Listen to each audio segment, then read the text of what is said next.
Hello everyone, Jai Hind. I am Dr. Prashant Jagta, former Assistant Commandant CISF and Director of the Pathfinders Academy and one of the top educators on Unacademy Plus platform. CPF assistant commandant का जो हम लोग test series कर रहे हैं 2021 के लिए 13 जून को जो पेपर हुआ था उसका आज हम लोग डिस्कशन करने जा रहे हैं। ये जो टेस्ट सीरीज है इसमें एसेज, रिपोर्ट, कॉम्प्रिहेंशन और प्रेसी पढ़ाया जाएगा। About me, I joined Central Industrial Security Force in 2014 after cracking UPSC CAPF 2012 examination with All India Rank 80. I served in CISF for 5 years as an Assistant Commandant Executive. By qualification, I am MBBS and MA Psychology, and before joining CISF, I also worked as Medical Officer Class 1 Gazetted and Assistant Lecturer in Government Medical College Kolhapur in Forensic Medicine and Toxicology Department. I am currently top educator on Unacademy. Unacademy एक online education का एक platform है जिसमें सारे जो India के examinations है इसका प्रिपरेशन करवाया जाता है। इंडिया के टॉप एजुकेटर्स इसमें पढ़ाते हैं। I am one of the top educators on Unacademy platform for CDS, FCAT and CAPF preparation. अगर आप CDS, FCAT और CAPF का प्रिपरेशन करना चाहते हैं ऑनलाइन मोड में तो आप अनअकैडमी के ऊपर ज्वाइन कर सकते हैं। अनअकैडमी के ऊपर अभी लक्ष्य असिस्टेंट कमांडेंट 2022 नाम का CAPF असिस्टेंट कमांडेंट के लिए हमारा कोर्स शुरू हो चुका है 23 जून से, जिसमें CAPF AC 2022 का जो पेपर 1 है history, geography, polity, economics, current affairs और जनरल साइंस, और पेपर 2 जो है essays, arguments, report writing, precis writing, comprehension, grammar, ये सारे सिलेबस का वीकेंड में एक साल में सारा प्रिपरेशन आपका इसमें कवर करवा दिया जाएगा। ये वीकेंड कोर्स है जो वर्किंग प्रोफेशनल्स है, अगले साल के लिए जो प्रिपरेशन कर रहे हैं या जो भी फुल टाइमर्स है, कॉलेज स्टूडेंट्स है, ये इसमें ज्वाइन हो सकते हैं। इसके लिए आपको अनअकैडमी के ऊपर प्लस सब्सक्रिप्शन लेना पड़ेगा CDS, FCAT और CAPF कैटेगरी के लिए। सो CAPF पाथफाइंडर्स का जो टेस्ट सीरीज है आप चाहिए तो ज्वाइन कर सकते हो। 6 जून 2021 ऑनवर्ड्स ये टेस्ट शुरू हुआ था। टोटल इसमें 10 टेस्ट थे। हर संडे को टेस्ट होता है। अगर आपको कुछ डाउट है, अगर आपको बात करना है या ज्वाइन करना है, 9667540111 ये नंबर के ऊपर आप कांटेक्ट कर सकते हो। अगर आपको मेरे नोट्स चाहिए, मेरे अनअकैडमी के जो फ्री सेशंस है उनके लिंक चाहिए तो आप हमारा जो टेलीग्राम चैनल है क्रैक CAPF उसके ऊपर भी आप ज्वाइन कर सकते हो, जिसमें सारे नोट्स मेरे फ्री में मिलेंगे। मेरे पेपर के टेस्ट सीरीज भी के पेपर भी फ्री में मिलेंगे। हम लोग सिर्फ इवैल्यूएशन के लिए चार्ज करते हैं। अगर आप अनअकैडमी प्लस के ऊपर आप मेरे कोर्सेज को ज्वाइन करना चाहते हो, फिलहाल ऑफलाइन कोचिंग पूरा बंद है। 7 जुलाई से हम लोग का नया कोर्स शुरू हो रहा है, क्रैश कोर्स है ये। अनअकैडमी के ऊपर आप ज्वाइन कर सकते हो 1 महीने में, जिसमें पेपर 2 का पूरा प्रिपरेशन करवाया जाएगा, बेसिक और इसके साथ साथ जो एडवांस्ड मतलब प्रैक्टिस बैच है वो भी 6 तारीख से शुरू है। आपको उसके लिए 1 महीने का अनअकैडमी प्लस का सब्सक्रिप्शन लेना पड़ेगा। You can use the referral code Prashant YT10। ये प्रशांत YT10 रेफरल कोड यूज़ करने से आपको इसमें 10% ऑफ हो जाएगा। So let us start with the test. अगर आप टेस्ट सीरीज ज्वाइन करना चाहते हो तो ये पेमेंट डिटेल्स है, 2500 रुपीज़ इसका फीस है। आप चाहते हो तो इसमें ज्वाइन कर सकते हो। इसमें आपको आपके पेपर 2 के पेपर चेक करके मिलेंगे। इसमें आपको पेपर 1 और पेपर 2 दोनों मिलेंगे। सो ये 13 जून को जो पेपर हुआ था, this was the second full syllabus paper. ऐसे जो आए थे, when diplomacy fails war starts. तो ये जो डिप्लोमेसी से रिलेटेड कोट है या फिर डिप्लोमेसी से रिलेटेड है, बेसिकली ऐसे वाले जो निबंध आते हैं इसको आपने अटेंड नहीं करना चाहिए क्योंकि ये कोट बेस्ड है। लेकिन मैं इसको आपका एक बार स्ट्रक्चर बता देता हूँ। कोड बेस्ड ऐसे डिफाइन करना मुश्किल होता है, लेकिन diplomacy is the formal relationship between 2 nations through government to government. Diplomacy के टाइप रहते हैं। टाइप 1 डिप्लोमेसी मतलब government to government, government official to government official रहता है। टाइप 2 डिप्लोमेसी बिजनेस, फिर type 3 people to people contact, ऐसे बहुत सारा है। कल्चरल डिप्लोमेसी रहता है। बहुत सारे डिप्लोमेसी के टाइप्स रहते हैं। लेकिन मतलब दो देशों के बीच का जब कम्युनिकेशन खत्म हो जाता है तो ये कम्युनिकेशन खत्म होने के बाद दो देशों के बीच में युद्ध शुरू हो जाता है, ये इसका कहना है। तो इसको ये वाले जो एसेज है आपको इसको एग्जाम्पल दे के आपको बताना पड़ेगा। That is what makes this essay a little bit difficult. And most of the time IR international relations related essays में हम लोग को टर्मिनोलॉजी समझ में नहीं आते हैं। डिप्लोमेसी का एग्जैक्ट मतलब नहीं पता, लेकिन डिप्लोमेसी का डेफिनेशन आज याद करके रख लीजिएगा। So diplomacy is very very very important. तो इसके इंट्रोडक्शन में आप इसका इंट्रोडक्शन कोई भी तरीके से कर सकते हो। In international relations there are no permanent friends or enemies, but there are only national interest. आप नेशनल इंटरेस्ट के डेफिनेशन से भी कर सकते हो, आप वर्ल्ड वॉर 2 से भी स्टार्ट कर सकते हो, या कोई भी वॉर से स्टार्ट कर सकते हो कि जब दोनों के बीच में बातें ख़त्म हो गई उसके बाद वॉर स्टार्ट हो गया। कोई भी एक बड़े डिजास्ट्रस वॉर का इससे आप स्टार्ट कर सकते हो, या सिंपली इंटरनेशनल रिलेशंस क्या रहते हैं डिफाइन कर सकते हो, डिप्लोमेसी क्या रहते हैं डिफाइन कर सकते हो, एंड वॉर किस वजह से होते हैं उसको भी आप ये कर सकते हो। बॉडी पार्ट में बेसिकली आपको बताना पड़ेगा द रीजंस फॉर वॉर क्या क्या रहते हैं। जनरली बॉर्डर डिस्प्यूट्स रहते हैं, दोनों के ओवरलैपिंग नेशनल इंटरेस्ट रहते हैं, वो अलग अलग एरिया में जियो पॉलिटिक्स से लेके आपको इसमें यहाँ पे अगर आप करना ही है तो इसमें बताना पड़ेगा विथ एग्जांपल्स, जैसे कि South China Sea, Indo Pacific region, South Asia, या इंडिया पाकिस्तान से रिलेटेड हम लोग जो देखेंगे कश्मीर इशू है। तो ये सब चीज़ें वॉर के लिए कौन से रीजंस रहते हैं। तो बेसिकली वॉर के लिए बहुत सारे रीज़न रहते हैं, जिसमें एक हिस्ट्री रहता है, फिर कल्चर रहता है, लीडरशिप रहता है, टाइप ऑफ गवर्नमेंट रहता है, डेमोक्रेसी है, डिक्टेटरशिप है, ये चीज़ें, और national interest. These are some of the important reasons which determine the the reasons for war. Borders and territory ये सभी रहता है। अभी यहाँ पे आप इंटरनेशनल रिलेशंस कोई भी आया तो वहाँ पे आप इंटरनेशनल रिलेशंस में नेशनल इंटरेस्ट जो है उनको भी डिफाइन कर सकते हो, और आप ये भी डिफाइन कर सकते हो कि इंटरनेशनल रिलेशंस में जो पावर है, power is determined by DIME. So what is this DIME? DIME क्या है? D is for diplomacy. International relations में डिप्लोमेसी से पावर आता है।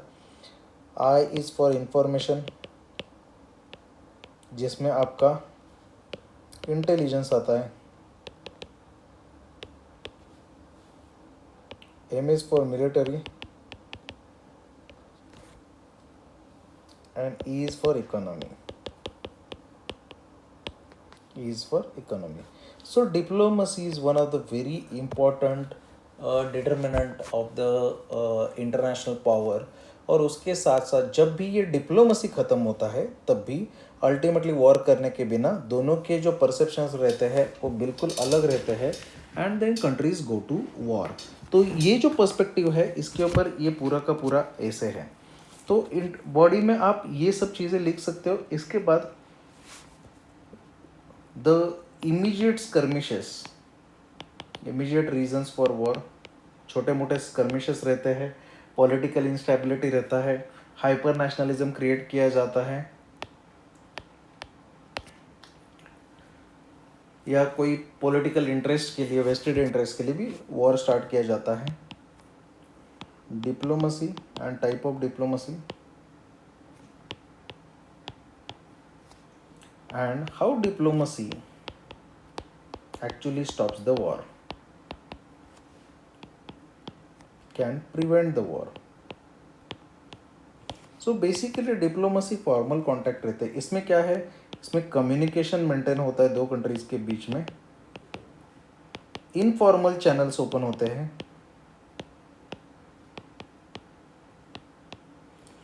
countries cannot directly express or cannot directly step down from their own national interest or their own stands, लेकिन informally they can, informal channels रहते हैं, they can negotiate in non judgmental veg.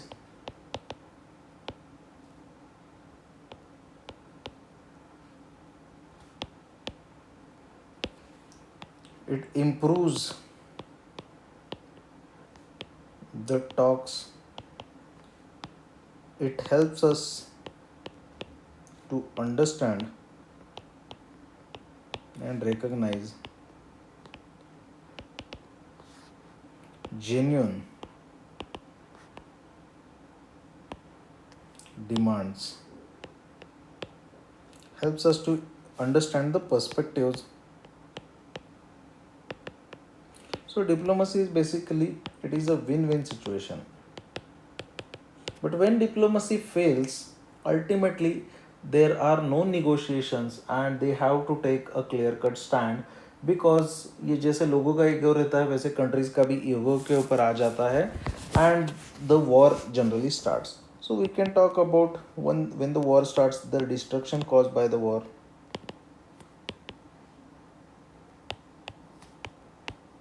And last वाले paragraph में you can say how wars can be avoided.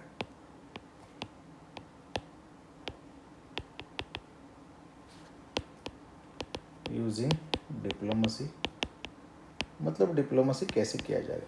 So international diplomacy में अलग अलग type है. Cheque book diplomacy है, चाइना का छोटे छोटे लोन देके. इंडिया का पंचशील प्रोग्राम था, लुक ईस्ट पॉलिसी था, एक्ट ईस्ट पॉलिसी था, गुजराल डॉक्ट्रिन था, बहुत सस्ते में एड देना, मेडिकल डिज़ास्टर में मदद कर लेना. उसके बाद no reciprocity expected, mutual sovereignty को रिस्पेक्ट करना, ये सब चीज़ें भी आप इसमें ला सकते हो. इंडिया से रिलेटेड होगा तो बाकी सारी कंट्रीज़ में पीस स्टेबिलिटी लाने के लिए इंटरनेशनल रिलेशंस, रोल और इन international relations, role of international organizations जैसे कि जो यूएन है मेनली, और उसके बाद जो रीजनल कोऑपरेशंस है जैसे कि नाटो है, सेंटो है, सार्क है, एससीओ है, डब्ल्यूटीओ है, आईएमएफ है, इनका भी रोल डायरेक्टली और इनडायरेक्टली इन्वॉल्व है. जब वो प्रेशराइज करेंगे तो वॉर को रोका जा सकता है. And third countries can actually provide a way to convey our meaning to the other country. For example India और तालिबान के टॉक्स अभी सऊदी में हुए हैं, इसका भी आप एग्जाम्पल दे सकते हैं. And conclusion, international relations should be given primacy and सर्वे संतुलन निरामय ऐसे भी आप कंट्रोल कर सकते हो कि entire world should be stable and peaceful. Wars are poor chisels to carve peaceful tomorrows. ये वाला ऐसे भी मैंने जानबूझ के 2 ऐसे से ज़्यादा ऐसे आपको इसके ऊपर दिए हैं, क्योंकि मैं चाहता था कि ये आपको मुश्किल से एक बार गुजरे. लेकिन ये वाला एसेज भी आपको नहीं करना है, ये वाला एसेज आपको अटेम्प्ट नहीं करना है. एक बार लिख लो, लेकिन ये वाले आपको एग्ज़ाम में इसीलिए दिया था ताकि आप समझ सके कि ये वाले ऐसे ठीक से लिखने के लिए नहीं आते, क्योंकि इसका स्ट्रक्चर डिफाइन करना बहुत मुश्किल हो जाता है. फिर भी आप इसको अटेम्प्ट कर सकते हैं. इंट्रोडक्शन में वर्ल्ड वॉर 2, पहले तो हम लोग बोल सकते हैं वर्ल्ड वॉर 1 के बारे में. एंड वर्ल्ड वॉर 1 में हुआ destructions, and even after the world war 1 was done to make a peaceful tomorrow. The failure of World War 1 to prevent a new war due to the greed is very good. It can be used as a very good start. War के बारे में और भी चीज़ें आप लिख सकते हो. Whenever war starts, first victim of the war is communication. इसके बारे में लिख सकते हो. 20th सेंचुरी में जो वॉर हुए थे उसके बारे में भी आप यहाँ से कहीं से तो स्टार्ट कर सकते हो. इसका जो बॉडी है ये लिखना बहुत ही मुश्किल है. So war background, why countries fight,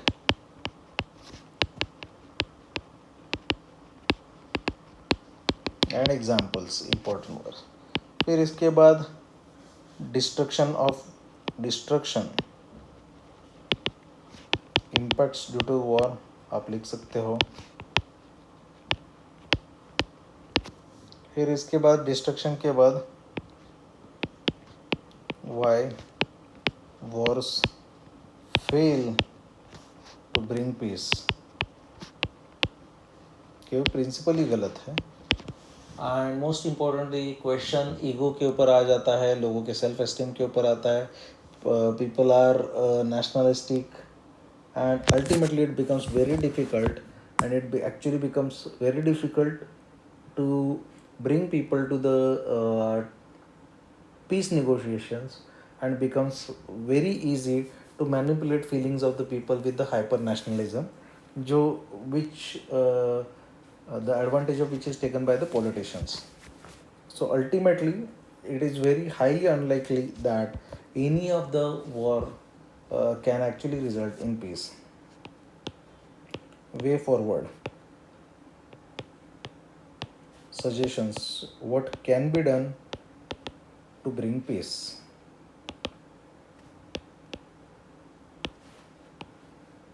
ultimately इसके बाद कंक्लूजन. सर्वे संतु निरामया वगैरह वगैरह यूज कर सकते हो.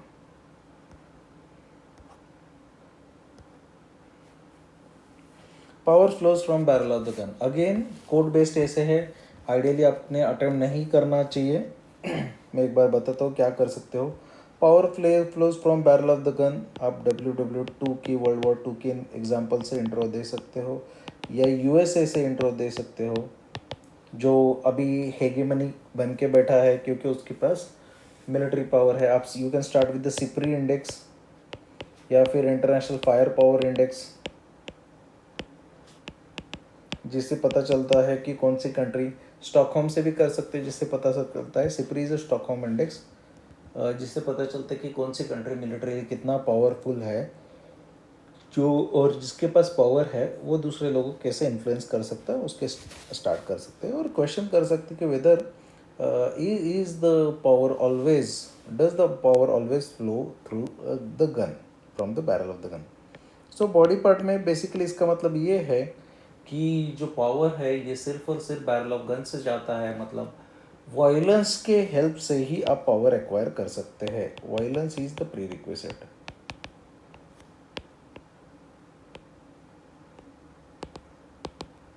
विदाउट वायलेंस पावर एक्वायर करना और कैप्चर करना दोनों भी पॉसिबल नहीं है. So power flows from barrel of the gun. Introduction के बाद बॉडी पार्ट में आप वॉर का बैकग्राउंड लिख सकते हो, या फिर पावर क्या है, डेफिनेशन. पावर इज पर्सन्स और countries ability to influence others and make them do the things that he or she wants them to do. Power का definition and means of power.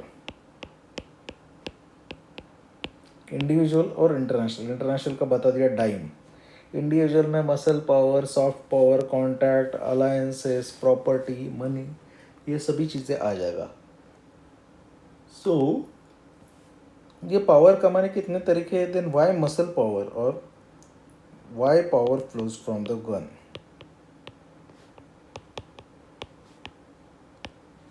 Means why countries rely on, not only countries, all organizations, why they rely on the power, gaining or maintaining the power with the help of guns. तो उसमें बता सकते हैं कि जो terrorist militant organisation है, military power use करने से दूसरे कंट्री को हराया भी जा सकता है. जो टेररिस्ट ऑर्गेनाइजेशन है, जो मिलिटेंट ऑर्गेनाइजेशन है, उनको रोका जा सकता है क्योंकि वो भी गन ही इस्तेमाल कर रहे हैं. सो बेसिकली वायलेंस से डर भी पैदा होता है, डिटरेंस भी आता है, और एक्चुअली वॉर के चांसेस कम हो जाते हैं. And you actually become very powerful because other country or other person who might not get involve in to skirmish because of the very heavy losses. ये है why power flows from the gun. And इसके बाद what are the other ways. Is the gun only way. तो ऐसा नहीं है, alliances से भी पावर कैप्चर किया जा सकता है, बड़ा ग्रुप से भी किया सकता है. सॉफ्ट पावर जो बोला जाता है, cultural super power, knowledge, economic power, उससे भी पावर कैप्चर किया जा सकता है.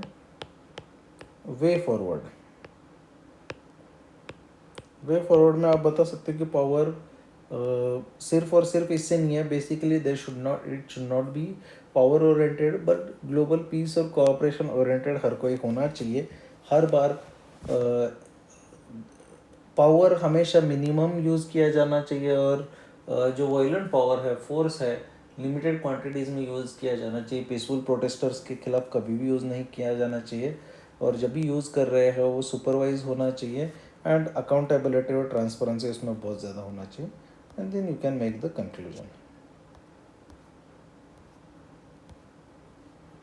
हेल्दी इंडिया वेल्दी इंडिया एक सिंपल प्लेन टॉपिक है, हेल्दी इंडिया वेल्दी इंडिया। तो इसको बेसिकली आपको ये वेल्दी इंडिया को जोड़ना पड़ेगा। अगर आदमी हेल्दी है तो वेल्दी कैसा है? Wealthy is prosperous, prosperous not only in the sense of health but prosperous here is in the sense of money too. So introduction health is wealth से स्टार्ट कर सकते हो, महात्मा गांधी से स्टार्ट कर सकते हो, कोविड-19 से स्टार्ट कर सकते हो। इसके बॉडी पार्ट में आप डिसीजेस और उसका बैकग्राउंड बता सकते हो, और बता सकते हो कि हाउ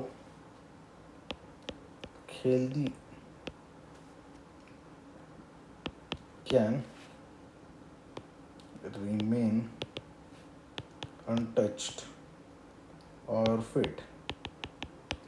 या फिर आप इसमें बता सकते हो कि हेल्थ का डेफिनेशन बता सकते हो WHO का। Health is not merely absence of disease but total physical mental and spiritual wellbeing, physical mental social and spiritual wellbeing. तो WHO का डेफिनेशन से भी आप हेल्थ स्टार्ट कर सकते हो, इंट्रो में भी आप उससे स्टार्ट कर सकते हो। बेसिकली यहाँ पे आपको बताना है कि डिसीजेस कौन से हैं, हाउ टू प्रिवेंट डिसीजेस। तो प्रिवेंटिंग डिसीजन मतलब इम्यूनिटी स्ट्रॉन्ग करना और लाइफस्टाइल डिसीज के लिए एक्सरसाइज करना। सो बेसिकली डिसीज प्रिवेंट करना है, how health is achieved. Healthy होने के लिए क्या चाहिए? सो हेल्दी होने के लिए क्या चाहिए? Health is physical social mental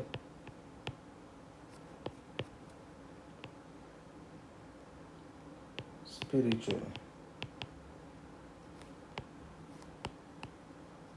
तो ये वेलबींग के ऊपर हम लोग को ज़्यादा फोकस करना चाहिए, physical mental and social wellbeing है। So health is wealth. तो हेल्थ अचीव करने के लिए रेगुलर एक्सरसाइजेस, योगा, नाम बताना है, meditation,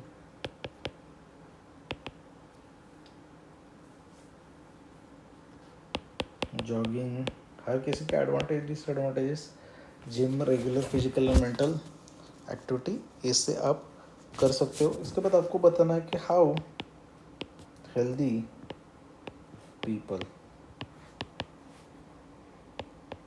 can be wealthy people.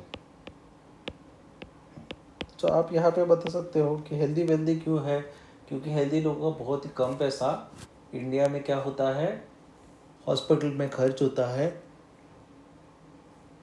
और वो पैसा खर्च कम होने की वजह से, बीमारियाँ कम होने की वजह से ज़्यादा दिन काम करते हैं, ज़्यादा इफ़िशेंटली काम करते हैं, उनका वर्क लाइफ बैलेंस बहुत अच्छा होता है, बच्चों को भी समय देते हैं।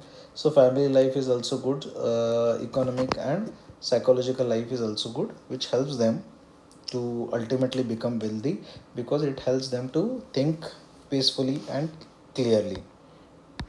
And ultimately solution, सर्वे संतु में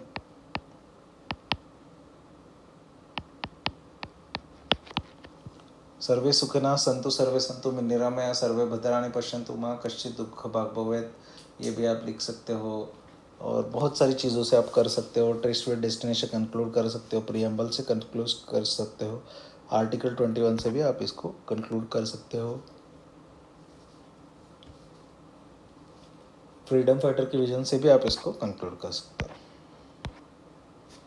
rejuvenation of the Covid infected Indian economy, basically this is about rejuvenation of the Indian economy. Simple topic है, इंट्रोडक्शन कोविड और कोविड के वजह से हुआ इकोनॉमी का डिस्ट्रक्शन। इसके डेटा से कर सकते हो, और कई भी इसका इंट्रोडक्शन और कई तरीके से भी कर सकते हो। स्टैंडर्ड इंडिया का इंट्रोडक्शन है कि इंडिया जो है mother of civilization, Mark Twain का जो है, उससे भी स्टार्ट कर सकते हो। बोल सकते हो कि लेकिन अभी इंडिया का हालत कोविड-19 की वजह से और भी ख़राब हो गया, उसके लिए क्या करना चाहिए, $1 ट्रिलियन का सपना है, उसके लिए क्या करना चाहिए, वहाँ से भी कर सकते हो। सो बॉडी में आपको लिखना है कि रिजुविनेट करना है, So background,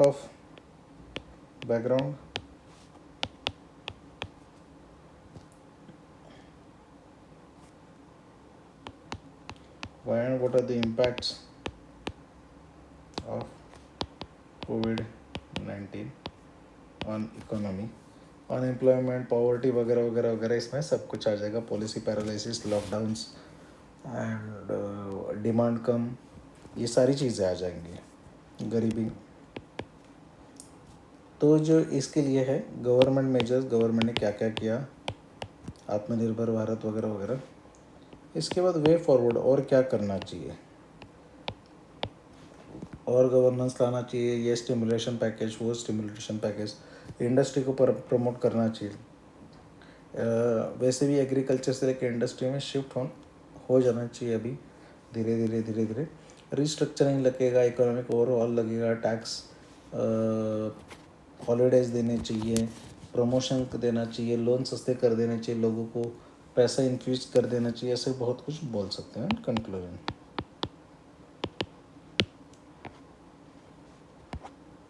ठीक है, ये सब चीज़ें करनी चाहिए, ये कंक्लूजन में आप तो बोल सकते हैं। भारत के लिए समुद्री maritime security threats to India, बहुत सारे मैरीटाइम सिक्योरिटी थ्रेट्स है। Maritime security threats are threats from the oceanic region. अभी इसका जो इंट्रोडक्शन है ना, चाणक्य से आप स्टैंडर्ड इंट्रोडक्शन कर सकते हो। जो चाणक्य ने his book Arthashastra have mentioned 4 types of security threats to any nation: internal, external, external aided, internal, internally aided, external. उसमें से अब maritime security threats is one of the very important external security threats, but sometimes it also becomes externally aided internal security threats when our जो insurgents हैं, नक्सलाइट्स हैं, and even locals are involve into any kind of arms dealing और smuggling. So introduction वहाँ से लेके कर सकते हो। फिर बॉडी पार्ट में आप ला सकते हो कि बैकग्राउंड मैरीटाइम सिक्योरिटी क्या है, इंडिया का उसमें पोजीशन कहाँ पे है। मैरीटाइम सिक्योरिटी में मैरीटाइम एसेट्स, बाकी के देशों से पेट्रोल करना, बाकी के देशों को सुपरवाइज करना, उनके एक्टिविटीज़ को देखना, हमारे नेशनल इंटरेस्ट को प्रोटेक्ट करना, ये सारी चीज़ें इसमें आ जाएंगी। इसके बाद बैकग्राउंड के बाद चैलेंजेस।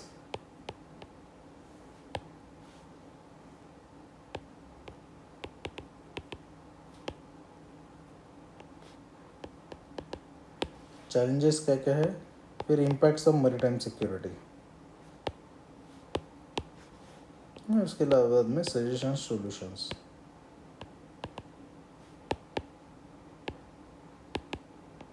इसमें पूछा जाता है कि सजेशन सॉल्यूशन में क्या है मैरीटाइम सिक्योरिटी के, फ्रिगेट बढ़ाना है, नंबर बढ़ाना है, ट्रेनिंग अच्छा देना है, नेवी के अंडर लेके आना है, नेवी को बहुत ज़्यादा ध्यान देना चाहिए, China is investing heavily on the navy. तो maritime security is very important thing because Chinese navy is getting stronger and stronger and India has hostile neighbours. Conclusion, peace, stability, Chanakya, सावधान, दंडभेद, इसमें से कुछ भी इस्तेमाल कर सकते हैं। Argument, E books will replace books. Basically इसको आपको 2 टाइप के ये करना है कि इसके मैं स्टैंडर्ड अच्छे वाले आंसर्स, मॉडल आंसर्स आपको भेज दूंगा। आपको एक अच्छा सा इंट्रोडक्शन करके आपको बताना है कि वाई ई बुक्स, फॉर में आपको बताना है why e books will replace books. E books को लुक्स नहीं है, बुक्स को रिप्लेस कैसे करेंगे। सो ई बुक्स को रिप्लेस कैसे करेंगे, हर जगह पे computer is common,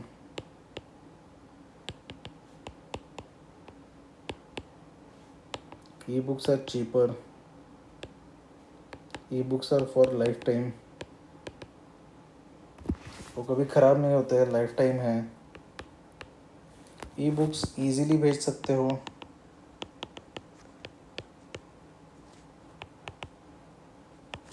e books easily share कर सकते हो, जो कन्वेंशनल बुक कर नहीं सकते।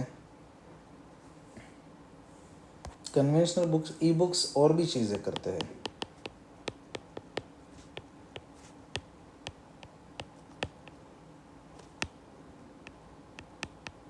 फॉर एग्जाम्पल अभी के ई बुक्स बच्चों को गाना गा के भी सुनाते हैं, टीवी को भी कनेक्ट कर सकते हैं। ई बुक से आप कोई स्टोरी बुक मतलब ऑडिबल पढ़ भी सकते हो, मतलब वो पढ़ के भी सुनाएगा स्पीकर के साथ। ई बुक्स जो है वहाँ पे आप ब्राउजिंग भी कर सकते हो, इंटरनेट ब्राउजिंग भी कर सकते हो, आपके मेल्स भी चेक कर सकते हो। सो ये ई बुक्स में पॉसिबल है। तो e books will not replace books. Against में क्या लिखोगे? सो बेसिकली अगेंस्ट में लिखोगे e books are expensive, they run on batteries, so when battery dries or battery dies, they are not able to operate. Pollution, e-pollution,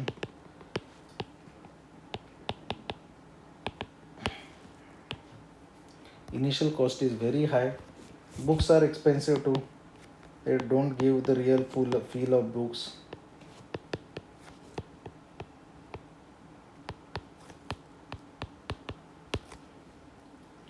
Not easily available with everyone.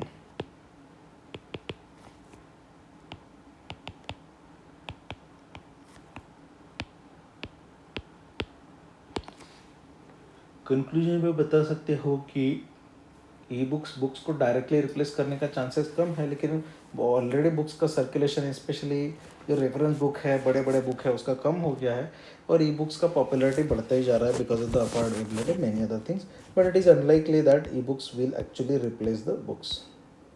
उसके बाद India space achievement, ये तो report है।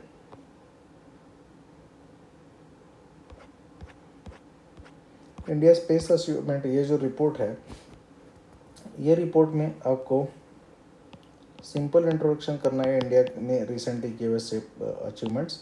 Body part में आपको इसरो का background,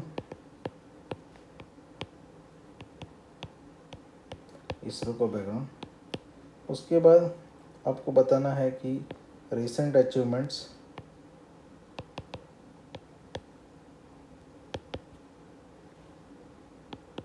analysis, क्या क्या किया, legacy and way forward.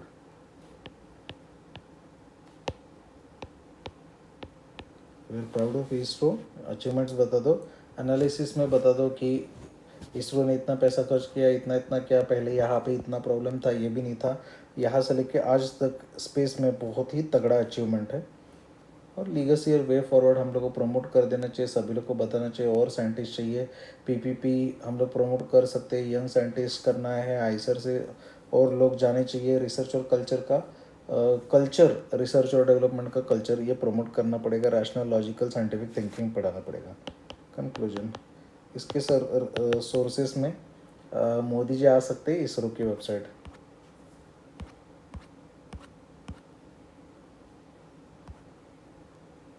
Advantages of the geographic indicator, इसमें आपको ज्योग्राफिक इंडिकेटर के एडवांटेजेस बताने हैं। सिंपल टॉपिक है, इसके बारे में पढ़ो, पढ़ कर लिखो।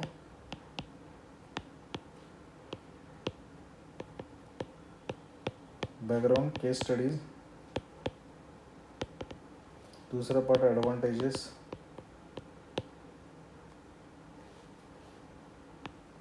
तीसरा पार्ट एनालिसिस, चौथा पार्ट वे फॉरवर्ड।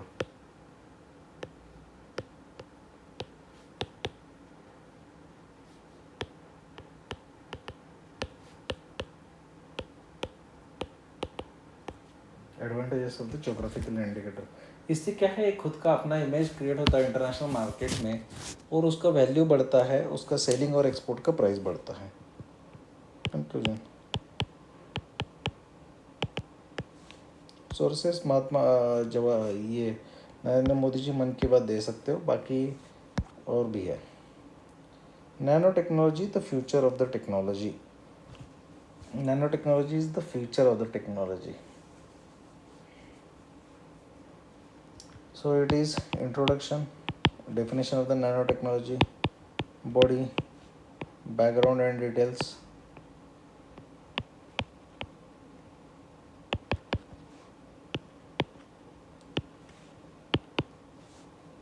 उसके बाद प्रॉस्पेक्ट्स, फ्यूचर प्रॉस्पेक्ट्स क्या है, हर एक फील्ड में है। मेरिट रेस से लेके एग्रीकल्चर तक हर एक फील्ड में प्रोस्पेक्ट्स है, गूगल कर लो। चैलेंजेस को ओवरकम कैसे करेंगे, ओवरकम करके वे फॉरवर्ड करना है। कंक्लूजन,